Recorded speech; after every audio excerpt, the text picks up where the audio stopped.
So you guys in the Discord said that you would be alright with me making a more sort of free-form commentary, almost podcasty type of video.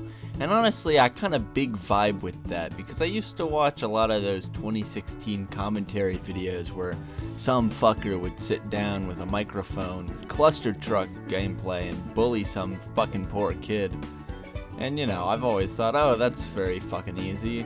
But you know, instead of bullying some unsuspecting child, I'd probably prefer to just talk about, video game shit or whatever, So today I wanted to talk about something I've been thinking about more recently with all the new Gamecube remakes coming out. And by recently, I more of just mean specifically Metroid Prime and the Thousand Year Door, and I guess also those Pikmin remasters. And basically, it's just kind of me dick-riding the Gamecube for how fucking cool it was.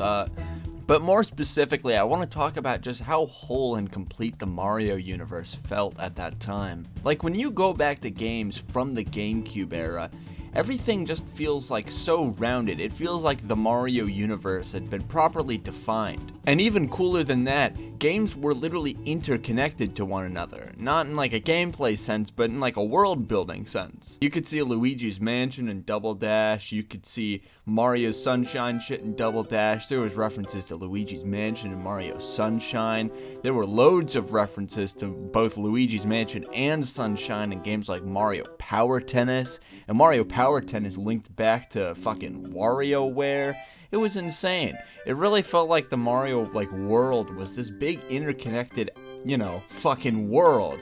It wasn't like how it is now where it feels like every Mario game kind of just exists in its own fucking weird pocket dimension. I think the best example of this is Galaxy and Galaxy 2, which are essentially the exact same fucking story, but for some reason they're just like different. Like Mario Galaxy 2 is less of a sequel to Mario Galaxy as it is like a reboot or like alternate take on the same fucking game. But I guarantee you if that was a GameCube game, it would have been an actual sequel that continued the story of it or some shit. And it's not to say that, Nintendo games now don't have references to each other, because that's not true at all. I mean, there are plenty of games on the Switch that reference, older Nintendo games, even outside their own, fucking series, I'm pretty sure Tropical Freeze has fucking Samus's ship in the background of that one level. But from a world-building sense, I feel like the Mario world kind of peaked with the GameCube era. It felt like there were actual, defined locations in these areas. I think a part of that was also just that, areas weren't, sort of recycled as much as they are now. This is also something that's bothered me with the Mario and Luigi series, specifically. Superstar Saga, you go to the Bean Bean Kingdom, and it's great. It's this super unique area that you can only really find in that one game. I mean, you can find species and characters from it in other games, specifically Dream Team, but the actual area itself is only in Superstar Saga. And then Partners in Time does technically take place in the Mushroom Kingdom, but it takes place in the past version of it, so it's different enough. And then when you play Bowser's Inside Story, you're actually finally exploring, the mainland Mushroom Kingdom, and it feels really fucking cool. And then with Dream Team, you've once again got a completely new area with Pillow Island. But then for some fucking reason, Paper Jam just goes back to the Mushroom Kingdom, but now it's completely fucking different. It's like all the plot continuity you had before is just kinda gone. And that's kind of just commonplace now in the Mario series. It's like every single new Super Mario game has the, just the same areas, except they're completely different each time. And I mean, that's not exactly a new Mario thing either. I mean, you could argue that old Mario did the same thing. But at the same time, I mean, you look at the original, quadrilogy of Mario games, and they're all for the most part in unique areas. I mean, you've got Mario 1's in the Mushroom Kingdom, 2's in fucking Subcon or whatever, if you even count that game. And then Mario 3's got 8 different fucking kingdoms, and they're all technically different places with unique kings. And then World's in Dinosaur Land. And then 64 doesn't even really take place in the Mushroom Kingdom, it really just takes place in Peach's Castle, which at the time in that era had stayed consistent. I mean, sure, it had some very small different design cues depending on what game you were looking at it, but for the most part, it looked the same. And then the next 3D Mario game was Sunshine, which took place in a completely different place, but still had references to 64 here and there, as well as Luigi's Mansion. I think Double Dash is really a great example of what I mean when I say interconnected, because that game has great world building for a game with literally no story whatsoever. I mean, every single track in that game feels like an actual place, because a lot of them are connected to each other in very subtle ways. I mean, you can see DK Mountain from like a plethora of different tracks, you can see Mushroom City from Mushroom Bridge, and you can see Mushroom Bridge from Mushroom City, and you can see Peach's Castle from Mushroom Bridge as well. It just felt like all of these places were actual places that took place in the Mario world. And a lot of them tied back into the locations from actual games like the Mario Sunshine graffiti and Yoshi Circuit. And I'm kinda just going in circles here, but at the same time, I don't really care. I'm just gonna ramble on, and you're watching it still, so it's your fucking fault for, enabling me. I've just always found world building like that to be, extremely interesting, and it really helps define the universe of a game. Like, I remember playing Mario Galaxy for the first time, and really seeing the fact that Peach's Castle still looked like Peach's Castle, but now there was this whole extended area to it, and it kind of just felt like it was built off that little outside area from Mario 64. It felt like it was an extension of the world and not some sort of weird retcon. But then when I play New Soup Wii, Peach's Castle is just kind of slapped in the middle of these grasslands, and then it's also slapped in the middle of the grasslands in New Soup DS. And maybe I sound a little bit boomerish right now. I'm just like, oh, they don't make Mario games like how they used to. But I just feel like in that weird phase Nintendo had where they kind of sanitized Mario to make it as sort of generic and as iconic and corporate as possible, they sort of lost all of the world building they built up basically for the entire brand up to that point. And I do know that a lot of people are probably saying at this point that Mario Odyssey refutes a lot of this. And that honestly was one of the fucking highlights of that entire game for me, honestly, was seeing that the Mushroom Kingdom really did have a lot of staples of the Mushroom Kingdom up to that point. I mean, of course you could argue that the Mushroom Kingdom in that game is essentially just a giant weird tube island in the middle of nowhere. But I mean, I think for what it serves, it works.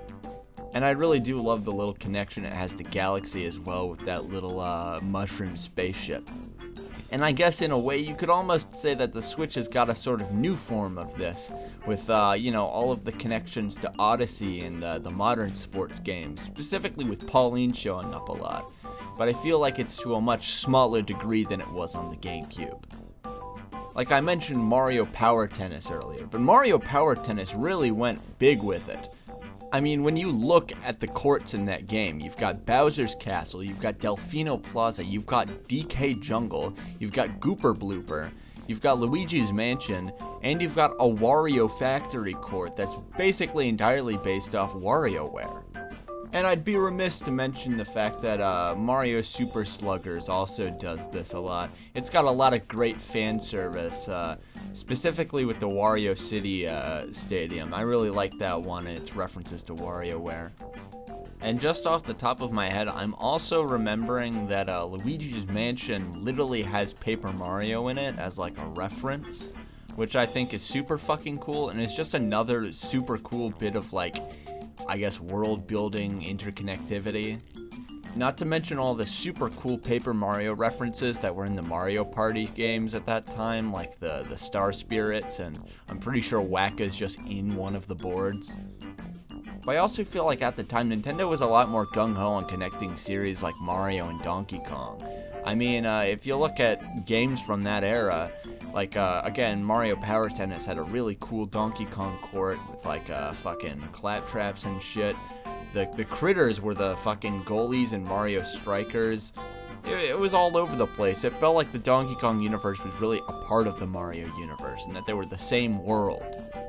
And I mean, if you really want to stretch it, Pikmin were also in Mario Golf Toadstool Tour, so you could also argue that they're the same universe.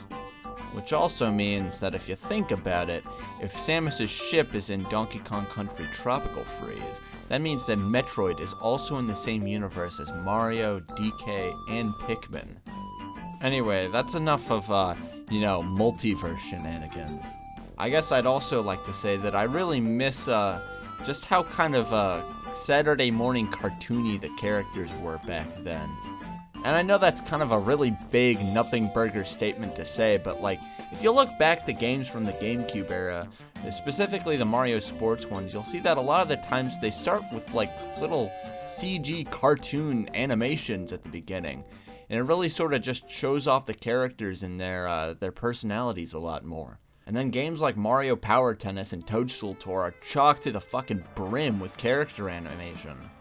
Like, seriously, if you look up Mario Power Tennis's fucking trophy animations, a lot of them are super fun. And that goes for the Toadstool Tour animations as well. Those ones are fucking winners. And we did get some really good ones on whatever the fucking 3DS one was called as well. It was like fucking Mario Golf fucking 3D Mega Mix Gold some shit. I don't fucking remember. I also miss how some characters that were mainstays back in the GameCube era have kind of just stopped being mainstays. Like Petey Piranha is actually one of my favorite Mario characters. I don't know why, I just think he's really fucking cool. He used to be in like all of the GameCube Mario games, granted because he was like the new character in Sunshine and they wanted him to be all over the place, I guess, but he was really fucking cool. And then also Boo is in quite a few of these games as well for some reason, but I also kind of dig that. I mean, I love King Boo just as much as the next guy. I'm not as huge on the weird generic Mario spin-off version of him, but I don't see why Boo is just kind of excluded from the cast just because King Boo's there. I also really miss when Diddy Kong was a mainstay in the Mario cast. I mean, I guess he's technically a Donkey Kong character, but you know, still, why was he not, like, in the base game of Mario Kart 8? What the fuck was up with that? And for that matter, why are Funky Kong and Dixie Kong, like, reserved to the rare appearance in Mario spin-offs? Like, Dixie Kong has literally only been in the 2 baseball games, and Funky Kong has literally only been in, I'm pretty sure, just the second Mario baseball game, and then Mario Kart Wii. I don't get it. And that's not to mention the fact that the Kremlings have literally only been in the Mario baseball game, unless again you count the goalie critters from Super Strikers. And then of course everybody's wondering, how the fuck are you talking about fucking Mario lore for 12 minutes straight? What the fuck is going on? And my answer to that is that I simply just think the GameCube is really cool, and it's my favorite one. And it's most definitely because I grew up with it, but also, I just think it's really fucking dope, and I think it's a very underappreciated console, and it definitely should not have fucking failed.